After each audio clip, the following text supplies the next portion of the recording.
Pronto, pronto. Hello, hello. This here is, I hope this is now online. I'm not sure. I have to put on here my.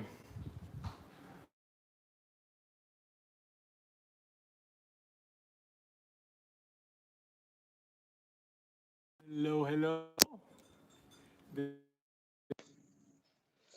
I'm just now here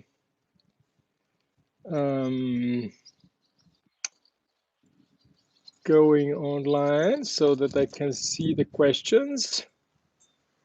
And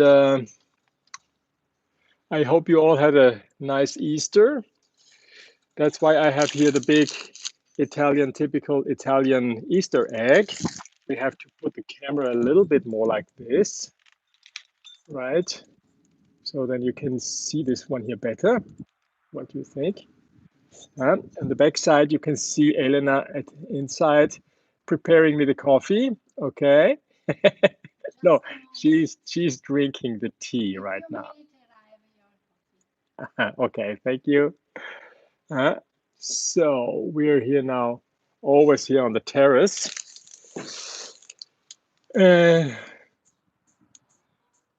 What is the difference between violins with a single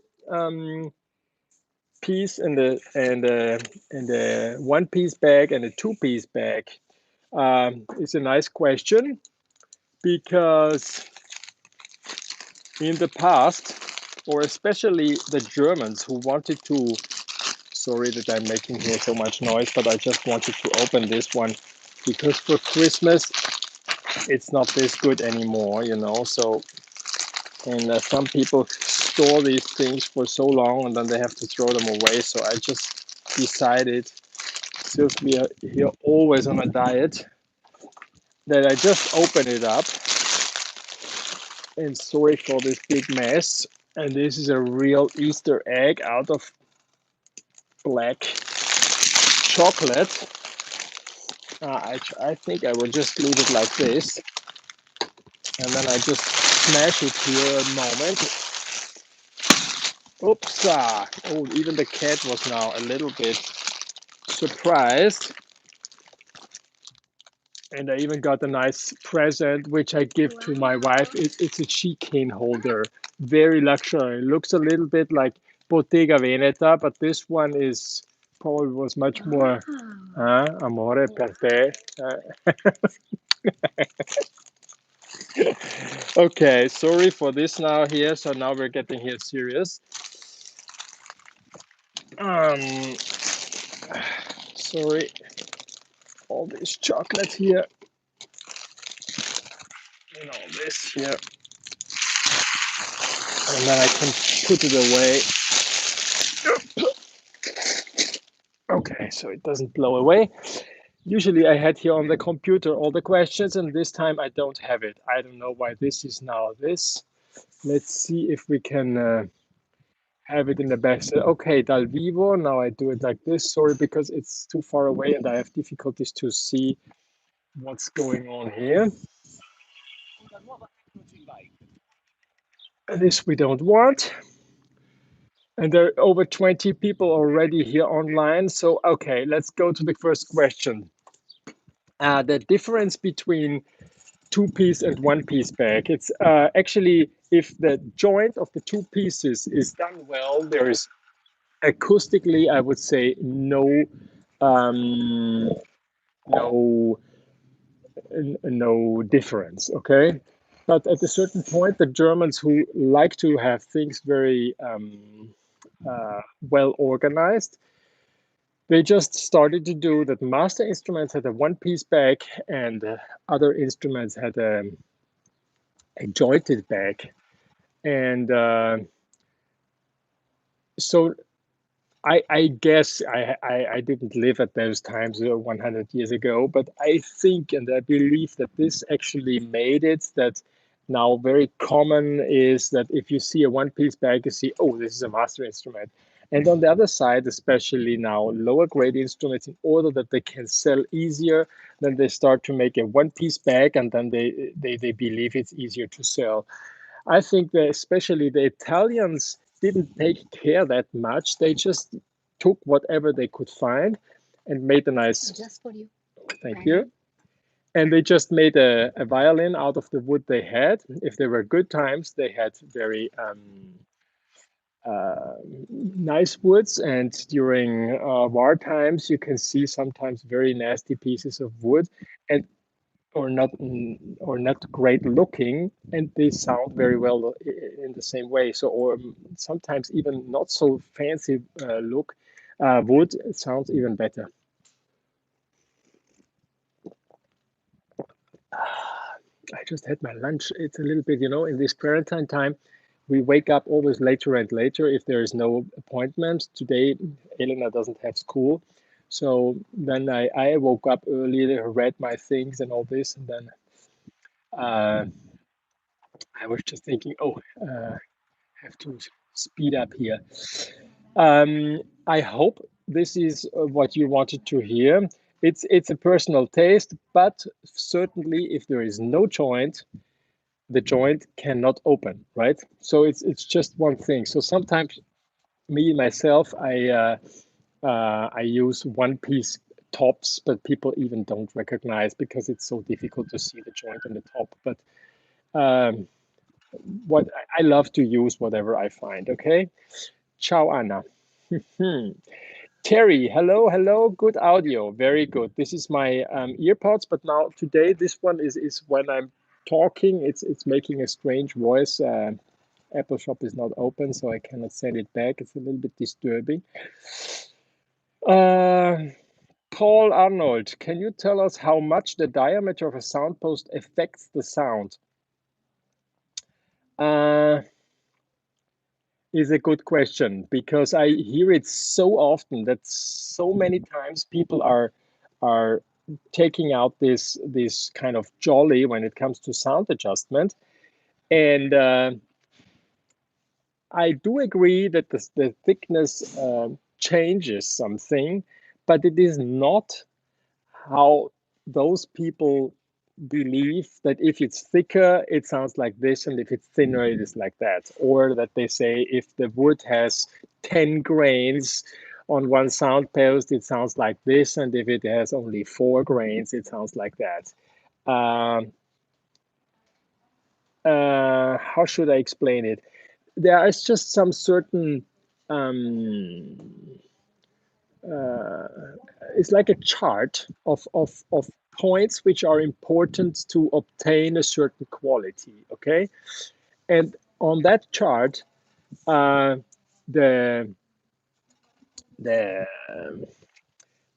the diameter of the sound post is not on one of the first 5 charts. I think it's much more important where it is positioned, how it is fit, how much tension it has, how much it is deforming the top, and because it is pushing up the top, it's rotating the, the bridge. Um,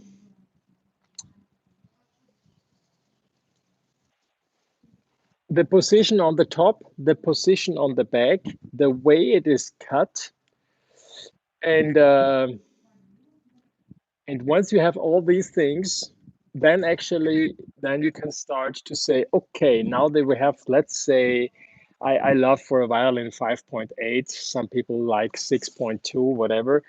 Uh, I think it's important that you have one measurement and you always stick on that measurement. And then if you want to change something and you make it thicker, then you can hear that it makes something. So in my case, let's say 5.8 is the perfect sound post for a violin, 10.5 for a cello.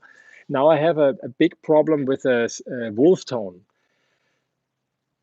By raising the diameter, the sound post, if it's well attached, and it takes a lot of time to make a nice sound post, we're not talking here about a sound post which is fit in 10 minutes. It takes you at least 3 to 4 hours to cut a perfect sound post, okay? And even if you are now Superman in violin making, it's not possible. But me, myself, I'm forced very often to do it quicker.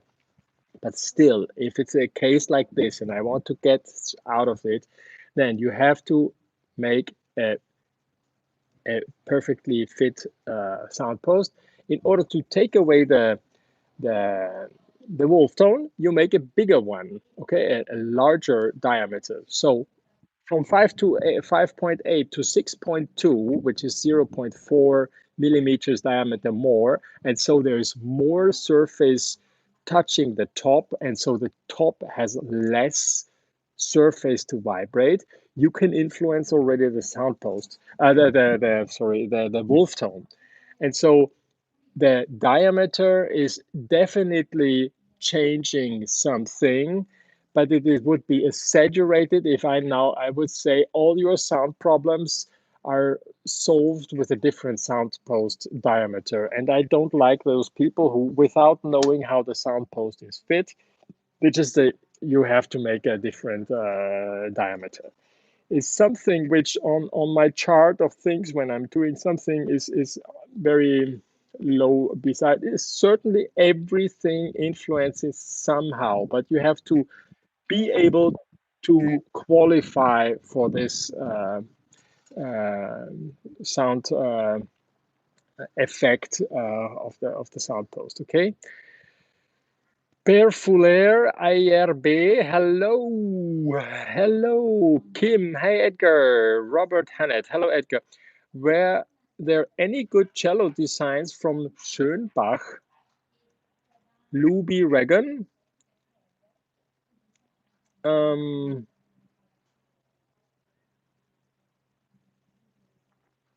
wow, this is a good question. In this here, I really, I don't know because I'm not so such an expert on now on Schönbach in Germany that I would say that if there are some nice and good cello designs. This is certainly a German manufacturer, cello. I guess so. I really, you're asking me something. I'm not prepared on this one. Okay. Usually I make my cellos myself, so I cannot just hold on. I have to close here. This is too noisy. Oops. Okay. Yep. Hello, Edgar. Nice to see you. Are all good? Yes, of course. Does the size of the scroll have an effect on the sound? We were talking about that in, I think, uh, the home video from number 1, I think, and 2 as well. It does. Definitely a too small scroll takes away a little bit of body of the sound. It would be a stronger sound if you have a bigger scroll. But on the other side, certainly, as we saw that a transmission, that if the scroll is too big, it is not very nice. Okay, so it could also be that on a Stradivari violin itself, if you look at the Stradivari, the scroll is not that small as a model from looked from the side, and could be that it is affecting a little bit the sound. And if I could choose now, my personal experiences is rather to make it a little bit bigger than too small. Okay, and but you have a lot of occasions and areas and spots where you can leave material, and on the other side you want it certainly to look graceful, and that is from every angle you're looking, that it has this power of rotating and has a nice esprit. Yeah. Um, Larry, greetings, Edgar. Hello, Edgar. JPX. Hello, Edgar. Have you covered every part of the violin? And I have enjoyed all your videos. Any plans on covering bows? Uh, Here you touch my weak edge. Um, I have never in my life worked on a bow. I have never repaired in my life a bow. I'm completely specialized only on construction of new instruments. And I dedicated actually 35 years now of my life just for this. And so I never I have some ideas about bows, and if I look at them, I have some ideas, but I'm completely a violin maker, as the word says, violin maker. And then there is the bow maker. And then in Cremona, for instance, I go to Lucky and Sons. Marta makes the work. Her brother Massimo looks what has to be done. But I'm not a bow maker, but certainly I have some ideas. But I will not make videos about bows, since I do not feel myself to be a bow maker or qualified to be able to give very precious advices. I made a video how to choose a bow and how I choose the bow, and there are so many things about the bow could be said. I hope there would be a great bow maker who's starting to do that, and then we could do something together. Mursal, hello Edgar. Where do you get the amber for the oil varnish? Well, I get it from Crema. You can buy it, and they sell it small pieces, which is from the amber working, the the the leftovers in a big bag. And I just take this one, and I think this is great. But sometimes somebody from other Eastern countries shows up and they want to sell me the amber. So for years, I had a big bag of 3-4 kilos of amber with very nice pieces inside, by the way. Um, just how it happens. But if you don't have it and it doesn't happen to you because you're not living in Cremona like me, where people always come by, then I would just buy it from Crema. From Crema, there's also very economic the powder, which is huge, and you have difficulties to get it inside. So I'd also tried that one, but don't take it, even so it's so economic. Okay. Just pieces is good. And I saw that on the video of mine, people were complaining, how do you get this liquid? It's impossible. Just do it and you will see it's solving all. Yeah. Yep. Kim Ji-hoon, would you say an old instrument how a more mature sound, or would you say new modern instruments have a nicer, louder sound? What do you recommend, old or new? Uh, this is a very good question, and because we are always in between these questions, dealing all the time with customers who are actually dreaming of having an antique instrument. That's also the reason why I'm making probably the antique looking or the copies of instruments with my personal touch. I think it is a very uh, even to me, it's more appealing an antique instrument, and that's why I make them. I look at them, I copy them, I admire them. It's our personal taste that it is nice. Um, and these discussions, what is now better, old or new, is something I'm not so into it. I think it's somehow a little bit of waste of time because every instrument, as soon as this has been finished by the maker, was new, right? So it's a little bit like what was first, the egg or the chicken, right? Um, After, if you buy a new instrument and you have a lot of or enough self-esteem as a musician, and you buy a new instrument, you will certainly recognize, especially in the first days, weeks, months, and years, that your instrument is getting better and better. And over the years, I have never experienced, of all my instruments I made, and these are at least 400-500, maybe even more, that the instrument became worse. Okay, so it's more a question of that you have to understand that the instrument is adjusting itself, and you have to maintain that, and the maker who made it has to be uh, willing to work together with you in order to every single step in the history of your instrument, that it's always getting out the best. And this is something which I see very often, that makers are losing their patience, and they say that musicians are a little bit strange and crazy and whatever. But if a musician is a little bit crazy or strange, there's always a reason.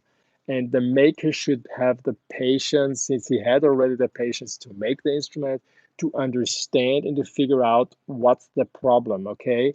Now, when the musician probably is coming up and says he needs a sound post which is thicker, you as a maker, you have to translate that and see why does he want to have it, and then they have to talk and listen, and he will show you things like this. So it's more, if you're willing to do that, you as a musician, you will be more happy with your instrument, since a new instrument is healthy and is making a nice sound. And so I believe that new instruments should sound from the very first day. And it's completely nonsense that if you try to sell something, you tell them a story that in the future will be the best Stradivari. An instrument has to sound in every moment always good. I have customers who show up before they have a big concert or a nice recording, and you have to adjust it, and you have to have the interest to get the maximum out of your own instruments which have been sold, okay?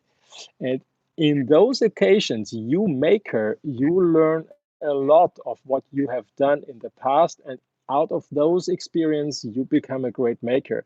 If it's just selling and then you don't know what's going on anymore, you will never become better in what you're doing. So this is my personal interest between old and new. And then certainly, if you give me the choice, would you rather own a Guarnieri or a Edgar violin? Then I certainly would say I would love to have a Guarnieri, because the Edgar I make myself. Okay. Uh, Hi Min, this is nice. She said she's also here. Aquaman, hi Edgar. I'm a beginner viola player. I use finger tapes. When my C string is in tune, the fingerboard notes are sharper than the other strings in the same position. Wow, here I have to concentrate. When my C string is in tune, the fingerboard notes are sharper than the other strings in the same position. This is a good question, because I don't know. I have a little bit difficulties to see that. This is something I would love to see the instrument and see how the whole thing is set up. What kind of strings are you playing?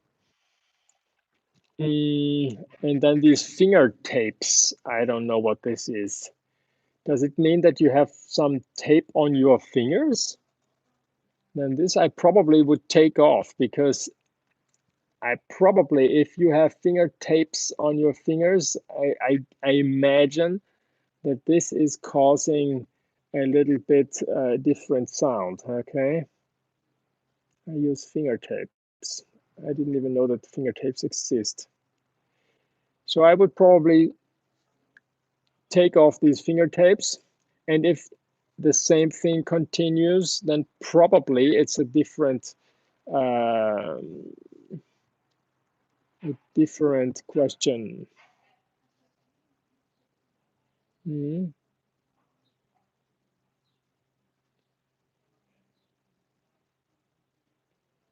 Maybe you can write me down what strings you are playing, and if the finger tapes are something you're putting on your fingers, because actually the instrument is not made for having a different material than our skin, okay? And so if it's a harder material, then I think it doesn't really, this is no good for the sound, and it makes like a bass or something, and this probably might cause this sharper tone. So I guess it's because of the finger tapes, okay? Hobe Vieira, wow, 31 people here. Please give me some more questions. Wow, Podia ter tradução para o português. Me parlo, habla nada de português. English, Deutsch, Italiano. Italiano. You can write in Italiano, or you write and then I write in English, and then with Google Translate. Huh? I'm sorry, I'm not Portuguese. I'm so sorry about this. Okay. Violin, play piano. Yes, play piano. Hello, I hope you are okay. I'm fine. How you can see, I'm just with this spring weather. I don't know if you saw this. My eyes are like swallowed, and because this is it gives me a little bit of problems. So now then, Ellen, I will go to the pharmacy to bring me some medicine for my eyes. How you control sound with violin bridge if you have bright instrument and if you want to go darker and more deep and rich things. If now, it's actually a very logic thing. Usually before I adjust the sound with working in the bridge, there are, for me as a maker, many other options to adjust the sound. But in the bridge itself, and you leave it as big as possible, the bridge, even a little bit thicker, then certainly it's a little bit brighter and less dark. The more you start working out of the bridge, the more you are getting a dark is now a big word, but you get in the first impression, a little bit more open and a little bit richer sound, I would say, okay? And more deep and rich things. But you always have to consider that the less material is actually vibe. If you want to make now a bridge, I need a piece of chocolate. Mm.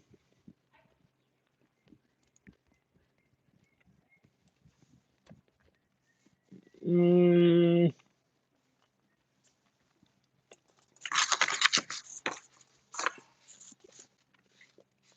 Like this. Yes.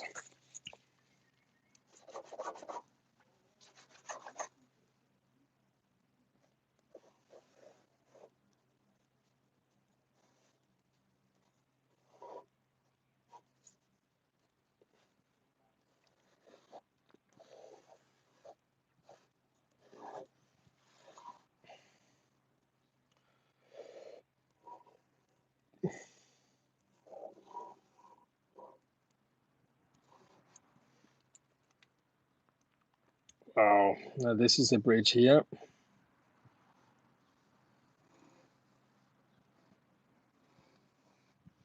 I hope you don't judge me for the bridge I was drawing here in front of the camera. Okay, so if this is now our nice bridge, you have some spots which you have to leave. Now the whole bridge is a comic of a bridge, okay? But there are some spots which I do never touch. And these touches are in this area.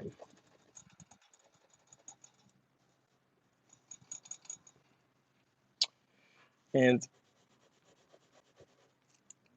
so if I show you here, now these darker spots from the raw bridge, these areas I usually don't touch. And so then I go in here a little bit until this measurement is not less than 16 millimeters, for instance. And then here you can go up and you can cut away a lot. You can make this as thin as you want. You can even cut it away if you want. You can here go it also straight down like this. And up here, you can make it a little bit more a design of the 50s. You can here go a little bit lower, but not too much. Usually, if you from here to here, you trace a straight line, this point shouldn't go underneath that line. So these are actually the limits where you can actually take away material in order that your violin bridge becomes a little bit more lighter without losing strength, because the whole violin bridge is working like an X, and that's my key point why I leave it here, here, and here. And the rest here, you can go up a little bit as well, you know, and things like this. And I hope this is the answer of your question. Okay, Samjin, ciao.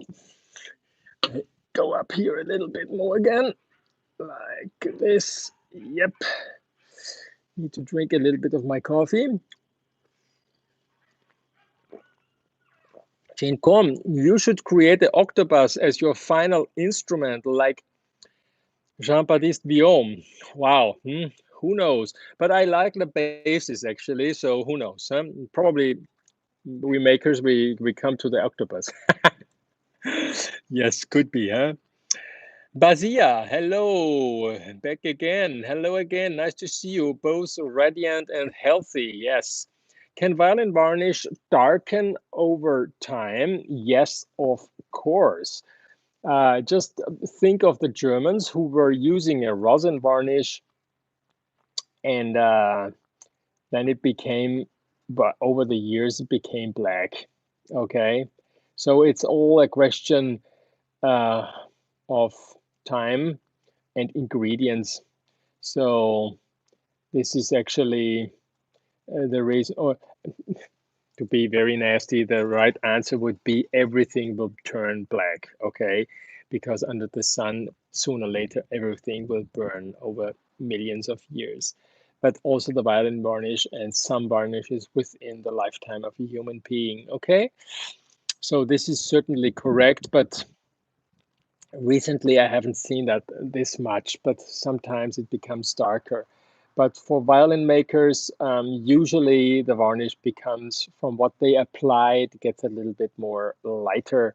The red is probably one of the colors which is the most difficult one to get it um, sun strong. So it's going away for the first moment, and that's also the reason why you have a lot of instruments which at a certain point have a very ugly color, and even you yourself, you don't recognize it over the years, and that's because some colors are stronger and some than others. Sometimes the blue is also not very strong, so then the blue goes away, and then there stays, instead of a brown, that becomes an orange.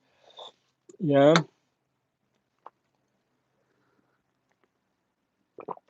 Kim, okay, thanks. Thibaut Jaberg, you might already have talked about this, but what is your story into violin making? Where did you learn the craft?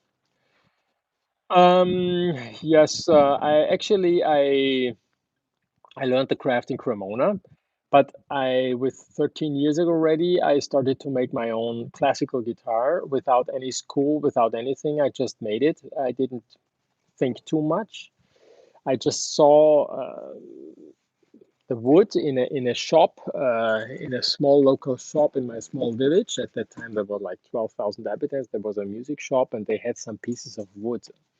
And first times when I was still playing my flute, I didn't even imagine that it would be uh, something interesting for me. But over the years, then later on, I thought, hey, I could actually make a guitar, and it popped in my mind that they had some pieces of wood. So then I went there, I took these pieces of wood, and started to make my guitar with a good friend of mine, with Werner Ebenberger. He is making teeth now and is pretty successful in what he's doing. And so we started to make our first classical guitar, and we got the plane and things like this. At that time, um, I didn't know anybody who was doing these things. Before that, I had a lot of radio controlled models and things like this. And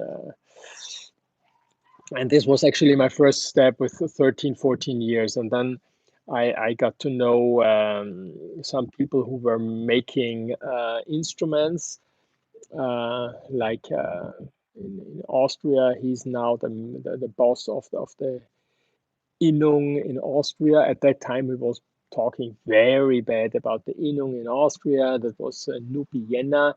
And he actually was the first person where I saw that he had a shop where he was making instruments at that time. I didn't know too many people about this. And then I thought, hey, I could do this for the rest of my life.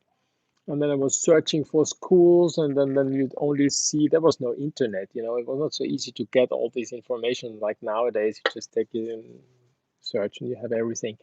At that time, it was a little bit more difficult. So then I heard about Mittenwald, and they were very serious. And I didn't have the official 5 years of instrument lessons and things like this. So then I didn't know how to get through to the apply.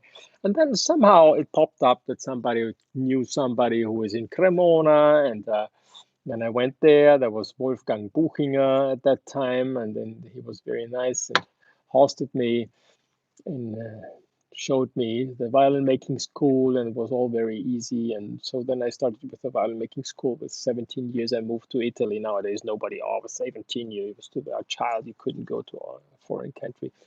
I don't know. I just did it, you know. And so I learned the craft over there. Mhm.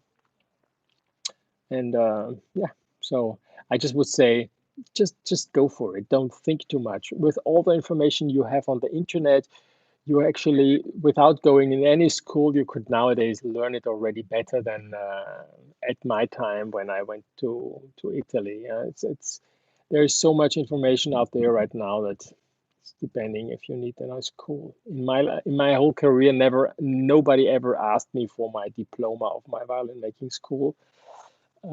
So it's what you're doing. It's not but certainly in Cremona there are a lot of makers. It's a super good environment because you just step out of the door and you can ask the first one and he knows already, you know. There are 160 shops, violin making workshops, so there are a lot of people working on it. So this is pretty good.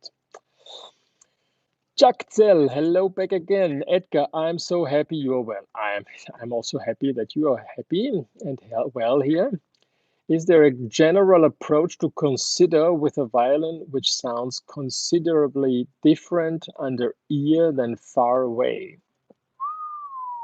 Thanks. This is, in the first years, I always thought this is completely nonsense, doesn't exist. Then I got to know somebody from Deutsche Grammophon from Germany, and they told me that when they are recording an orchestra, they take every single musician, get him play to figure out if it's better close by or far away. And then they put the microphone on every instrument of the whole orchestra, close or large or more far away. So it depends from instrument to an instrument, but certainly the best instruments in my life, I have noticed that they sound much better the more you go away. So, and at that point, you also understand how difficult actually it is for a musician to choose an instrument which is good for him and good for the audience. And like in management, people say that it's one of the major issues for a good manager that he knows exactly how is his impact on others. And that is the same thing for musicians. The musician has to know exactly how his own instrument is going to be for his audience. So it's a very delicate thing. I believe that most of my instruments have a very, very good projecting sound. And this is probably one of the characteristics of my instruments, and people appreciate this very much. But it's a little bit caused also of how much materials is vibrating, because it's a certain mass which has to vibrate in order to put in vibrations all the air which is transmitting the sound to a far away distance. And so it's easy to make an instrument if you make everything thin and then it's screaming like a cat. But you don't want that. Yeah, you want something which has a full, powerful sound. And the more you go away, the bigger it becomes. This is actually what I'm looking for. So you always have to find a way to leave as much material as possible without blocking that it is vibrating freely. Yeah, and this is also the same always for the bridge or for the bellies, for all issues on the whole instrument. Okay. Robert Hannett, the areas you cut away and leave on violin bridge, is it the same for cello bridge? Actually, it's more a concept. Yeah, if you see now my concept here that I have some areas where I don't touch and others, you know, look in these legs and try to make them long to a French or a Belgian bridge, then it's completely the same thing. And on a cello bridge, there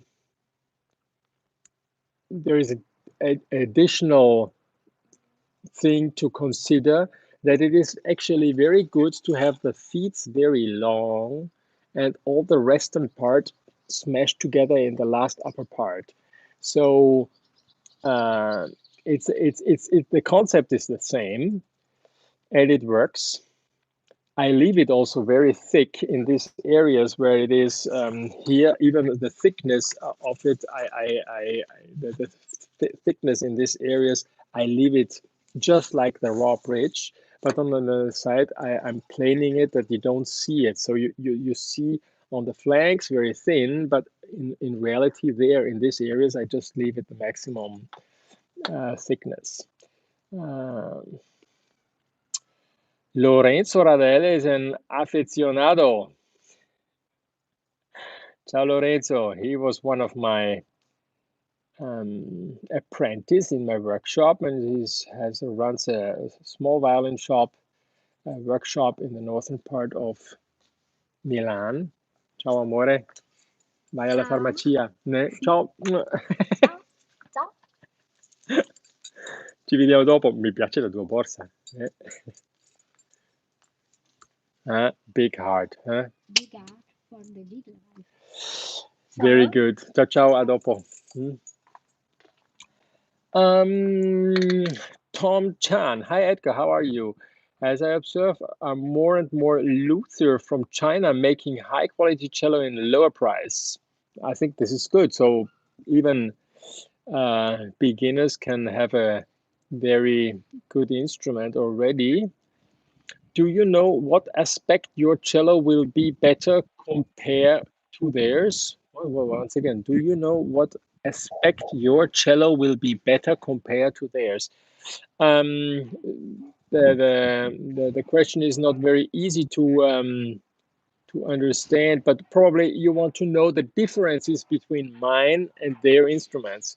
And the best answer is yes, certainly, because mine are made by mine, and the Chinese instruments is made by their Chinese makers who made them. And there are some super good makers, and there are some very lousy ones. And it's always, if you have the chance to listen to it and hear it, it's all fine. Just consider that very likely after you bought it, first of all, you don't know who made it. And then once you bought it, and you're happy that you got a very economic instrument and you want to sell it, nobody wants to buy it, right? So it's a little bit a problem. Is one part is this, and then the other one is certainly that there are huge differences. Even if I look at it, I can see already the Asian taste and style and Chinese taste in how they make a scroll, how they make pegs, how they make the tailpiece. It's in every single detail. It's just how I make my signature. This is where I'm born, is my culture and everything, and that's how I write my signature. and the Chinese makes his signature in his Chinese way, right? And when he makes now a instrument which is actually not Chinese but is from European culture, and they just make it, and it looks like this, and they do it, and maybe they do it because they believe it's easier to sell a Chinese cello than something else. I was already thinking that I would like to make a nice video where I can show you the differences on a, let's say, a Chinese instrument for 1 or 2 thousand or 3,000 and one of my instruments, and then we take a closer look, and then we take a closer look. But it's difficult with the equipment I have right now. It's difficult to show you, but I would love to. A little bit the idea of it was when I made these videos. I don't know which episode it is, but about the Guarnieri and the Stradivari. Uh, a little bit more you see, but it's not exactly now what it should be, right? So let's see if you can understand this. And on the other side, certainly, then it's always nice to see when I go to China that they love my instruments a lot, and they buy them, and they double check them. They compare it. I see a lot of Chinese makers coming to my booth and look at it, and they just think, "Oh my God, this man must be so rich when he's selling for so much money his instruments." And I can just say that when you look at a instrument which is finished and standing there on exhibition, people don't see how much time and how much effort it takes to make something like this. It's a little bit difficult to explain here, but I would love to be able to make it understand to you. Blue Who. I have seen some luthiers planing the violin plates on assembled violins in the white. Are they retuning them? I don't know. It's something I don't know. I don't know what you have seen, and there are so many people out there, and everybody does it in a different way. Some people believe that when they take a assembled, rough, pre-worked thing, and then they do a little bit by themselves, then it becomes their masterpiece. I don't believe so, but maybe this one you saw or thought that this is like this. I don't know what they're doing. I'm sorry. If you come to my workshop, I can show you how I do. Yeah. Iron Monkey. Wow, what a fancy name. Iron Monkey. Um, it's just funny because in Ann Arbor, when I was working with Greg Alf and Joe Curtin, uh, they had these white instruments from Cremona. Students from Cremona made those instruments. They bought them at the time when they were in Cremona. And then I was there, and in times where they didn't know what I could do for them, I had to take these white instruments, had to open them, and then I had to remake the thickness, the bass bar, neck setting, and all this. And they called those instruments monkeys, white monkeys. Now here is Iron Monkey, just after the question of Blue Who about these assembled white violins, which he's retuning. Big luck.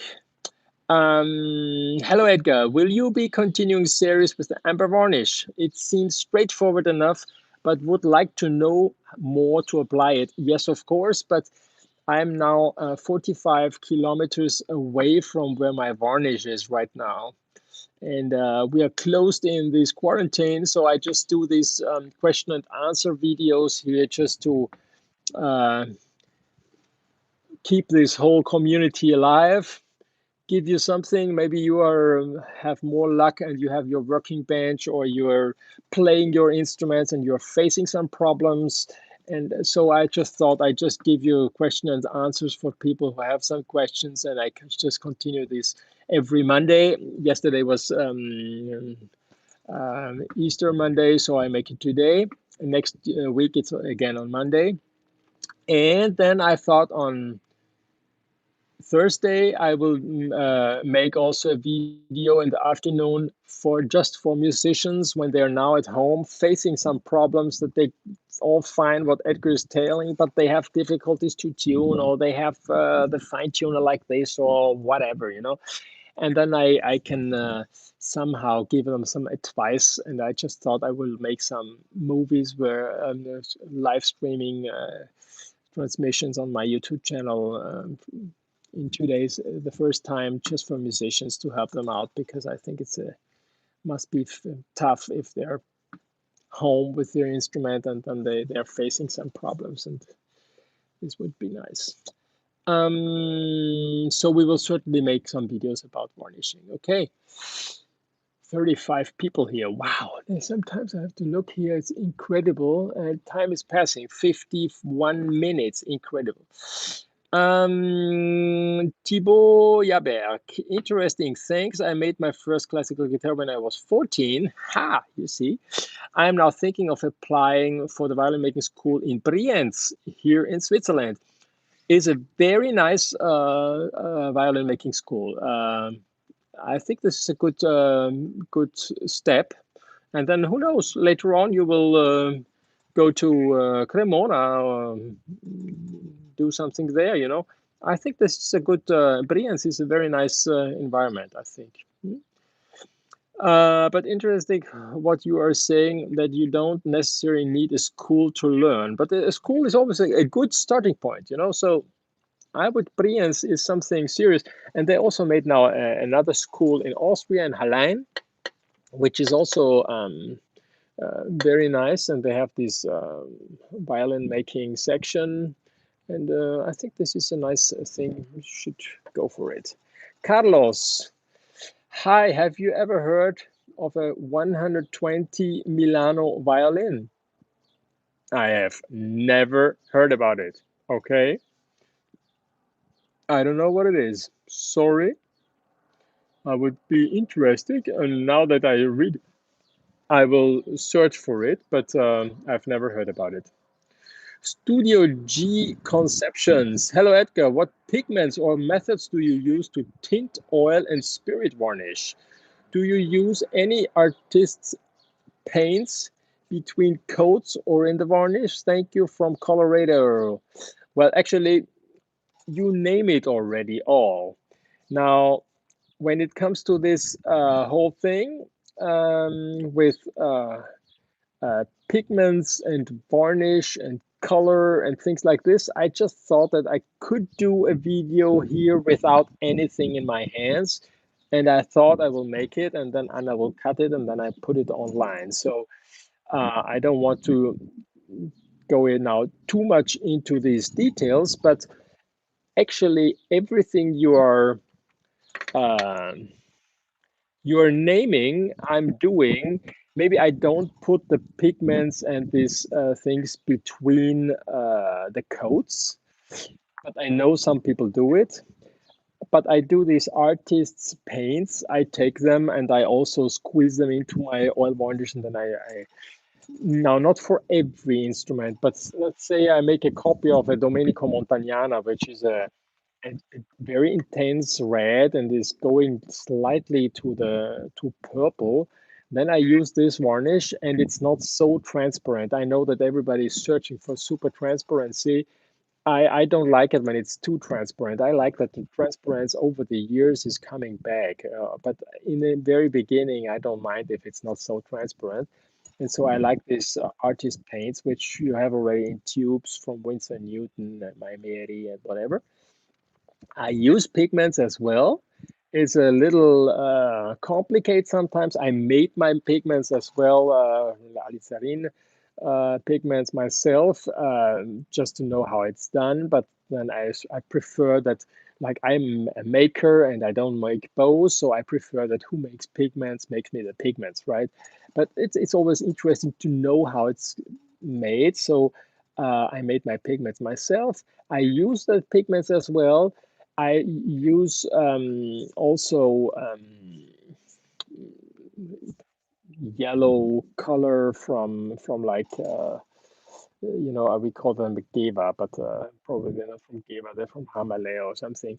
And I like actually the yellow because yeah, the yellow doesn't really influence the stainability. So I use a lot of yellow like this, and then I just adjust it with blue and red pigments. Okay, in order that I don't have too many pigments, because you have to think that the pigment is a little bit like a ice cube in your sink in your kitchen. And if you put a few ice cubes in a little bit of water, you don't see them, right? But if you start pouring a lot of ice cubes inside, then you see them just in a sudden. It turned from one moment where everything is under the water, then when it's a little bit more, then you see them. And with the pigments, it's a little bit the same. So if you exaggerate with the pigments at a certain point, then it's no good. So then you need some more material to like soak the pigments, you know. So you need some texture of varnish. But with your question, I'm just thinking that you are actually in between all these jars and you will find the right thing. Yeah. Andy, hi. Hello, Edgar. Always a pleasure to hear your ideas and answer. All the best from Canterbury. Hello. Nice to see you. Huh? I think I still have to answer to one of your questions on another video, right? But I see you're always back. This is very nice. Carlos. Wow, Elena is already back from the pharmacy, huh? Honey. Honey, these are for my eyes because this morning Colirio, very good, huh? Click, click, and then I don't have to do like this.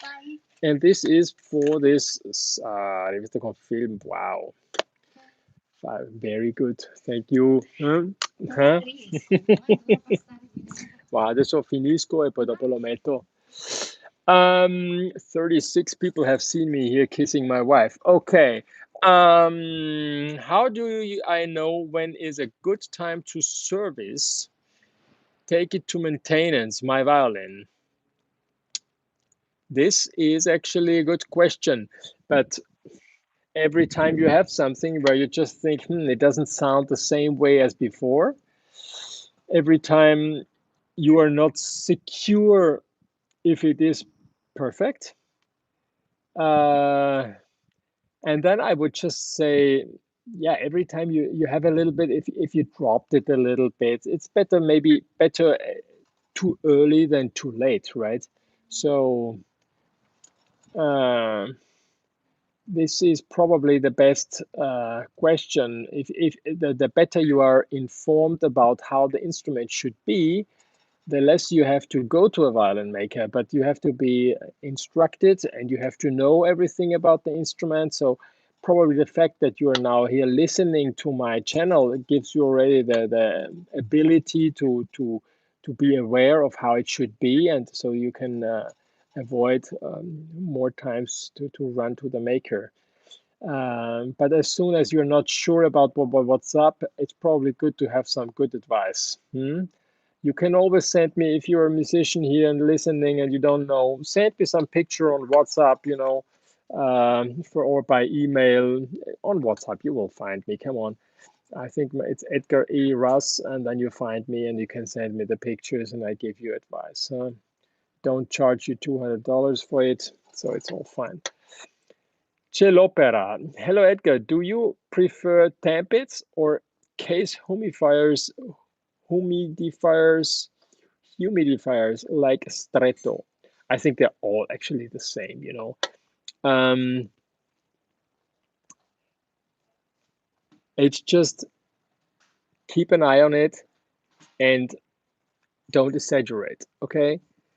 Because if your instrument is inside your case and it is too humid, then it becomes a disaster. I remember a customer of mine in China who showed up with his cello, and I couldn't even recognize my cello because inside there was just all this strange thing building up.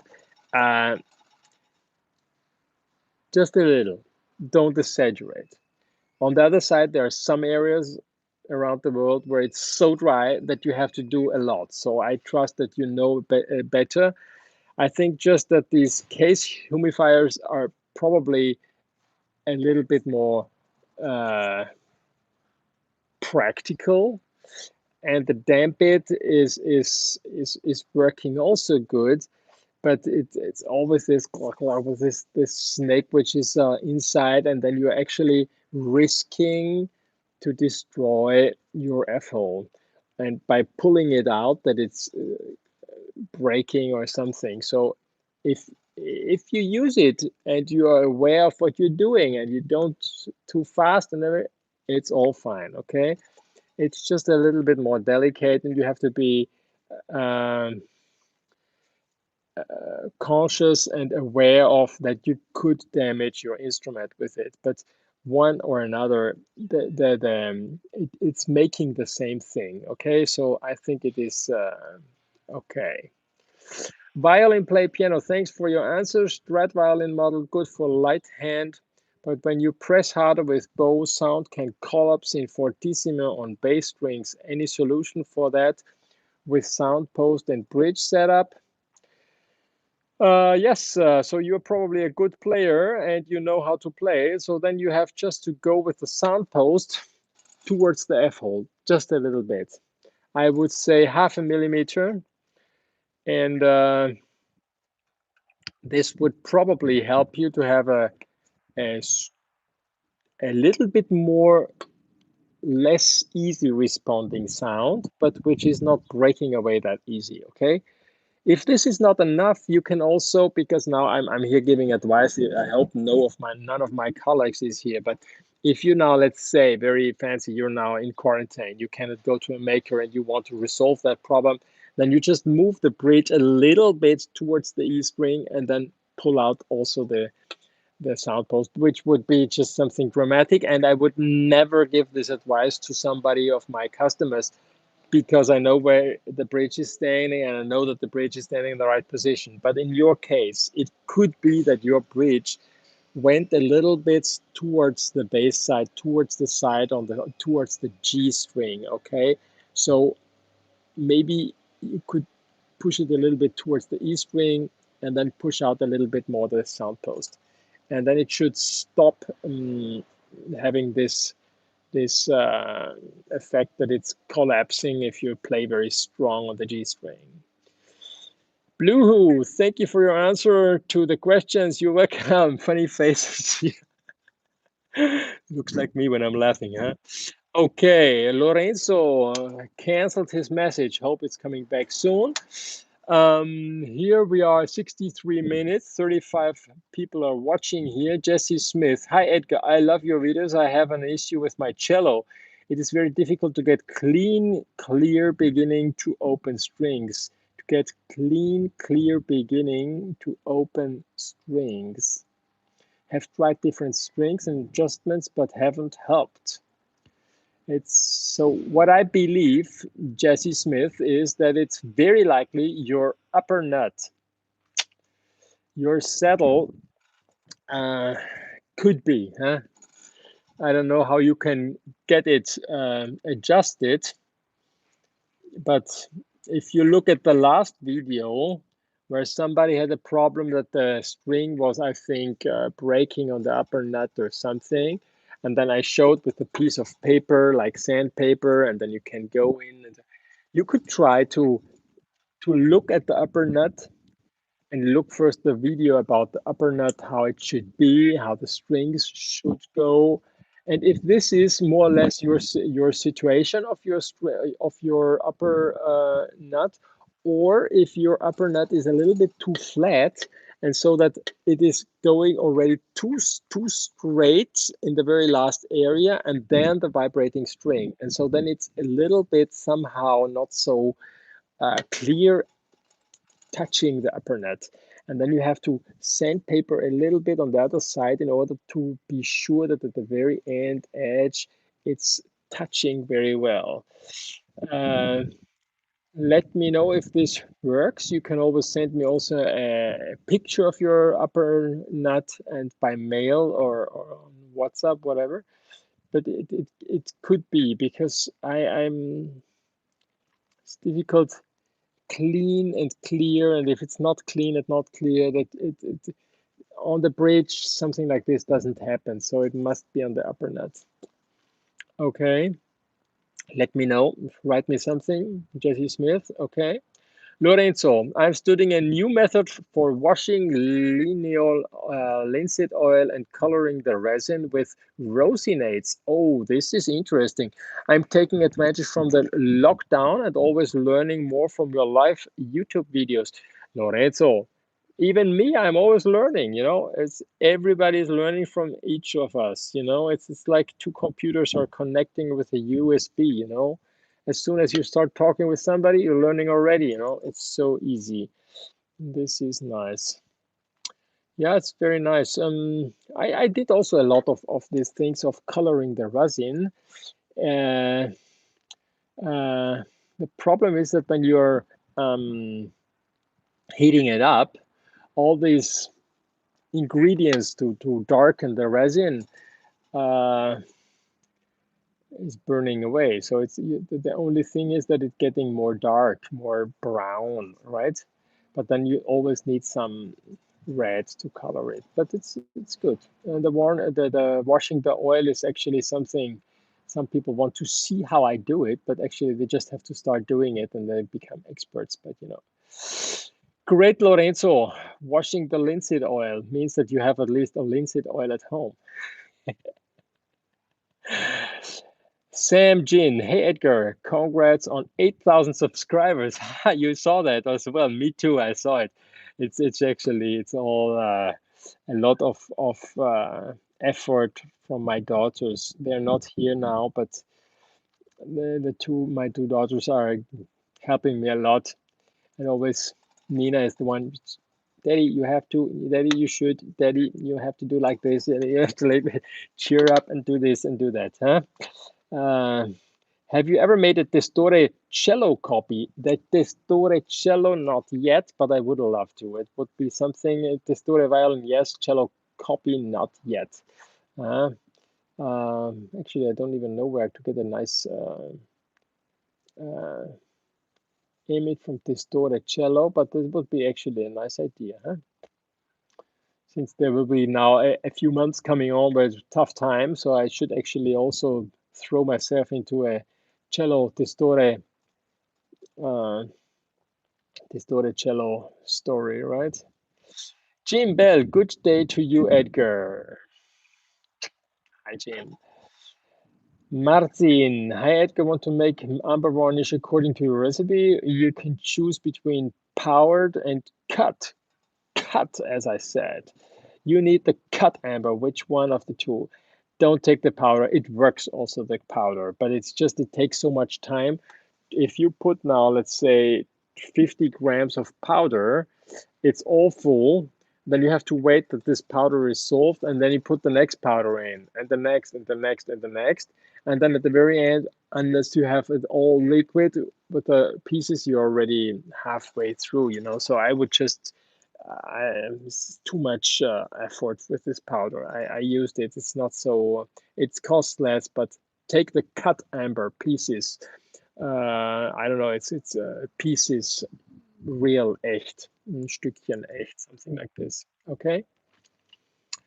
Ron Teplitz, how do you know if an old bottle of oil varnish is too old to use? Well, if the oil is not liquid anymore, if the the, the tap is gone in, if it's you can't pour it anymore, things like this. Okay. Usually it should be in a closed with less air as possible, and then in a dark place and things like this. Yeah, this is how I would say. And then certainly at a certain age it becomes darker, which is nice. But this if you make now a linseed oil varnish and it is too old and too dense, at the very end you cook your varnish, it won't become more liquid afterwards, right? Then you face the problem that that varnish is too dense and you have difficulties to stain it. No, you say stain, I don't know, to brush it on, And then you have to put in some turpentine or whatever. And this is something which I try to avoid. So a lot of people take very old ingredients in order that they have a dark varnish, and then they put some turpentine to make it more liquid. And the turpentine attracts all the dust, and then it's I cannot come along with it. I prefer no turpentine, no white spirit, and all this crap as a solvent, and I just have the plain varnish, and that's it. You know, pretty strong. But then with these synthetic brushes, not a natural brush, but a synthetic brush, these these yellow, very fine brushes, and it works really great. Mm. Thanks so much for your videos. Have you ever suntanned your instruments after constructing before varnishing? Yes, of course, every time. Your opinion on this UV treatment? Very good. I tan it as much as possible, and I tan it in my UV box, and when it's nice weather, then I put it outside. Some people believe that the UV box is too aggressive, but actually outside the air, I would say 2 or 3 hours in the sun is like 24 hours in the UV box. Uh, so don't underestimate the sun, okay? The UV box has the problem that there's only a specific kind of light with a certain length of waves, of UV waves. And so it's only a small part of the real light which we have outside, yeah. So the best thing would be actually having a UV light with all kind of lamps from halogen, LED, and everything inside. But then it's heating up also that much. Huh? So I take UVC lamps, and then that's fine. Dame, hello from Macedonia. Hello. I would love to make vacation there, you know. Oh, it's so nice there. Jim Bell, have you ever used a water-based stain? If you have, do you have a video on how to properly prepare the wood to be stained? Well, for wooden stain, you actually don't really have to prepare that much. You just see how it turns out, and then if you like it, that it is rough looking, you don't have to prepare a lot, or you sandpaper it and then make it wet sandpaper, wet, and then you put on your stain. The most important thing is just that before you put the stain, you have to wash it. And don't put the stain after you passed sandpaper, micromesh, or whatever. If you do that, you have all this dust in the small pores of the wood, and then the stain amplifies this in ugly spots, dots, spots, and whatever. And this looks not so nice. So always the very last thing before you put the stain is always with a sponge washing away the dust of the sandpaper. Martin, okay, Martin, thanks for answering my question. I sent you an email receipt for egg primer. Did you read? Yes, of course. Sorry, I didn't. It's true. I saw it and it was very nice. Still have to write you back on this one. And then I made my video already, and I didn't put in your egg primer with your white of the egg. But it's actually it's a very nice recipe. It's nice. I like it. What came up in my mind, since you also have the sugar and all this, that it's a little bit what Sacconi used as well in his book of the Secrets of Stradivari. Uh, I'm not 100% enthusiastic about it, but I think it is a kind of a protein preparation, so it's actually very close to what it should be. Yeah. And thank you for your mail and your comment. I will also work on this one and then probably make a video about it. Mark Christian Chua, hi Edgar, can you comment on the violin played by Hilary Hahn made by Jean-Baptiste Vuillaume? I really like it so much, and she never changed her instrument since it was given to her when she turned 15. I don't know what I can tell you about it, but this is certainly this is like the super love story. Every musician would love to live, that you get to meet your instrument when you're young, and then you feel happy and for the rest of your life, and then you make your whole career. Uh, Not everybody is this happy in life when it comes to find the perfect instrument, and they're changing and changing and changing, and they always think that it is something. It's also somehow a mental thing. At a certain level of quality of instrument, you have to understand that the instrument is certainly the basics of everything. If you don't have a right instrument, you cannot come up to something else, right? It's like in Formula One, you cannot win the Formula One race with a Fiat 500, right? But uh, on a certain level, then it's a lot of you. And probably Hilary Hahn understood that, had the luck with 15 to get the right instrument, and worked on that her ingredients of participating to this. And so she's still very happy. Martin. Dr. Todd 13. When I was building my cello, I had trouble leveling the ribs, and so my C-bouts ended up a bit narrow. So when I glued the plates, there was some tension. Could this contribute to its strong wolf? I don't believe so. Okay.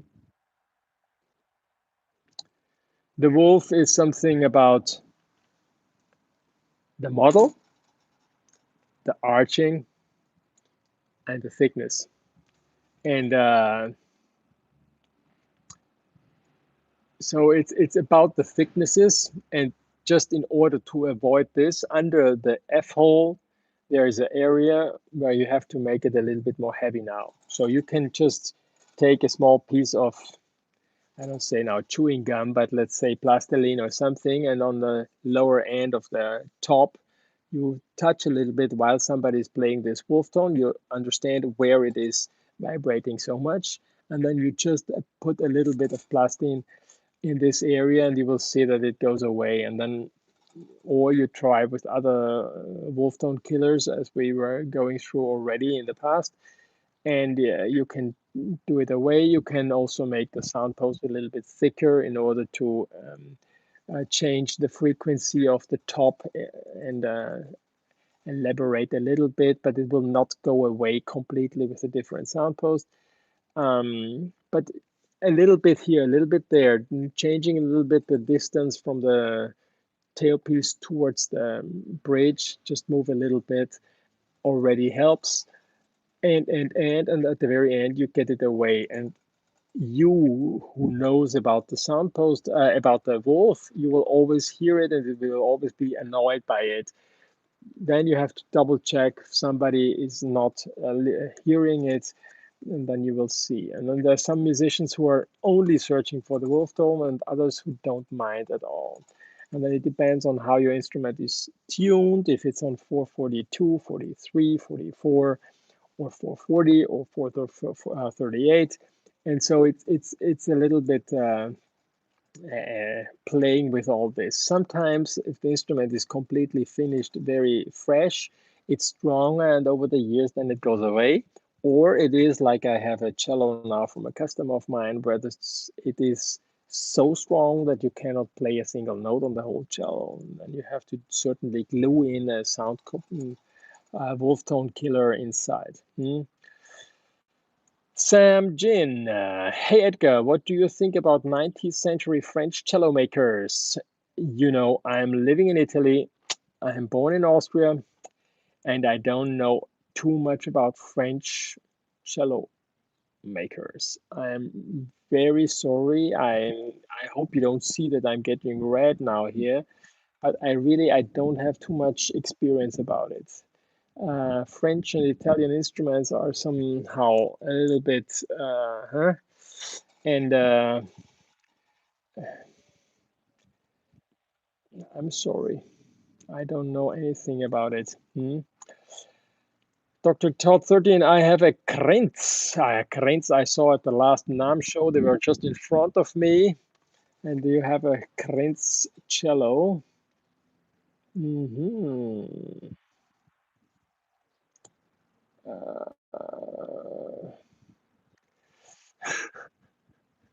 Sam Jean, me too. Okay. I'm sorry, and you cannot be an expert on everything, and important that you know that you're not an expert on everything. You're okay. Modulator. Okay. Yeah, maybe it works. Very good. I think this was a very long online transmission, and we went through a lot of interesting subjects here. And on